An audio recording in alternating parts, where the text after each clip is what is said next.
People don't want to really compliment someone who's closed off, has a negative personality. Guys, everyone loves a top 10 most complimented video, but sometimes it's nice to get other people's points of view. So today I'm going to react to Jeremy Fragrance's top 10 most complimented men's fragrances in 2020. Oh, that's a mouthful. Class is in session.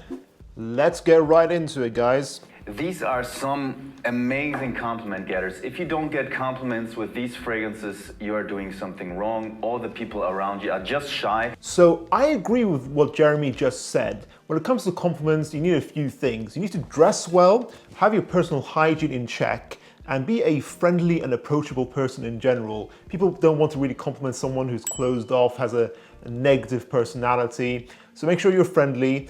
And also be a bit closer to people when you can, because then obviously they're more likely to smell your fragrance. So this one, Bleu de Chanel Eau de Toilette, get this one if you want compliments and if you want to have premium Chanel brand. The thing to know about Bleu de Chanel is that it's a blue fragrance, meaning it's your signature fresh fragrance you can use on any occasion.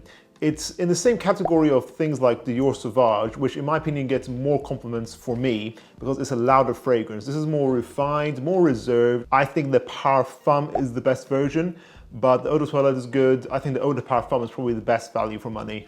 This is a more subtle compliment getter, the Prada L'Homme. Does that get you compliments? In fact, I'm going to... I do think Prada L'Homme was designed for the office. It's clean, inoffensive, but I've never gotten a compliment with this. It sits very close to the skin, and I don't really think this is particularly interesting. I think if you want a more interesting Prada fragrance, do not forget this one. Do not sleep on this, Prada Amber Pour Homme. It came out almost 20 years ago now, but I still think this smells modern. I think it's a lot more interesting than Prada L'Homme, and it's definitely still an excellent office fragrance. In fact, I'm going to spray it right now.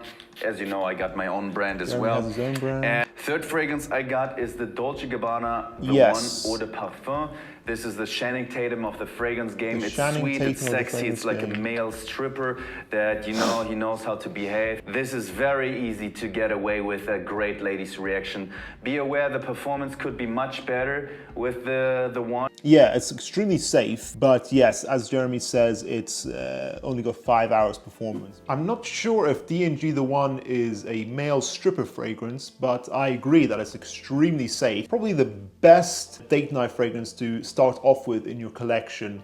We got the Acqua di Gio Profumo, which is a masterpiece. Yeah. The best fragrance from Giorgio Armani currently. Acqua di Gio Profumo does not get me a lot of compliments. It's true, it has modernized the original. I think this is a great signature fragrance for a man who's over the age of 25, but it's quite a quiet fragrance. It does last a long time, but the Acqua di Gio that did give me a lot of compliments and still does is this. Acqua di Gio Essenza. This is sadly discontinued, but this has beast mode performance, being very loud and basically intensifies the original Acqua di Gio. Try to get this if you can find it at a good price anywhere.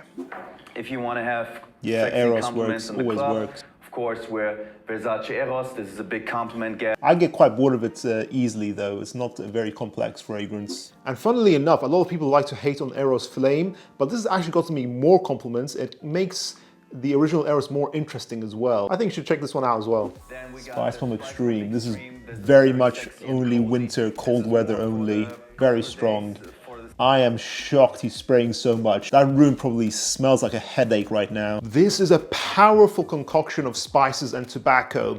It's extremely dense, extremely powerful. So I am shocked by what Jeremy did, spraying 4 or 5 sprays into the room like that. 2 sprays and this thing fills up the room, and it does get you compliments. I think this is excellent value for money. If you want a strong fragrance, you'll definitely get it with this. And it's a winter fragrance, definitely.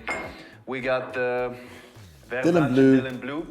The second Versace, I placed this one instead of the Dior Sauvage because this is more for the teenager. I never got compliments of Dylan Blue, but I think that's because I'm too old for it. It's definitely, as Jeremy says, it's a teenager In fact, it fragrance. smells a I little agree bit with like that. A mix between Acqua di Gio Profumo and Dior Sauvage, which I have back there. Yeah, it smells like Profumo, Sauvage, and Bleu de Chanel together. Dylan Blue has actually never gotten me compliments. Because I think I am too old for this fragrance. As Jeremy says, I think this is the perfect fragrance for teenagers. Another one that is fantastic.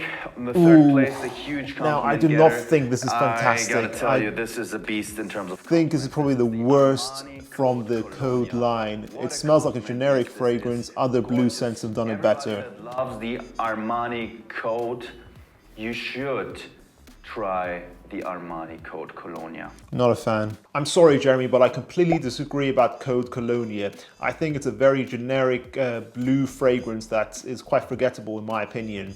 I think the strongest from the Code line is either Code Profumo, which is great for dates, or Code Absolute, which I think is the strongest from the line. Has a nice balance of sweet and fresh and can be used as someone's cold weather signature. And a second best compliment getter would be the Ultra Male. This is so sexy that people will tell you, you smell so good, I hate you.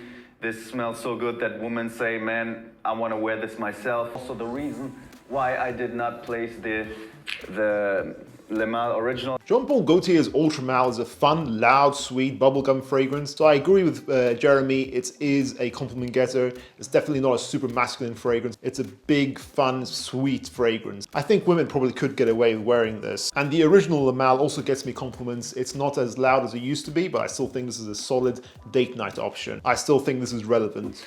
And the number one compliment getter is the Creed Aventus, which gets you a lot of compliments besides my own brand. Now guys, I don't get many compliments with Creed Aventus, but I do with this. Mancera Cedrat Boisé isn't exactly a clone of Aventus, but it definitely takes inspiration from it. It's a smoky fruit cocktail, more of a blackcurrant fragrance rather than pineapple. And instead of using birchwood in Aventus, they use leather in here instead. So it's slightly different, but it definitely has a similar vibe.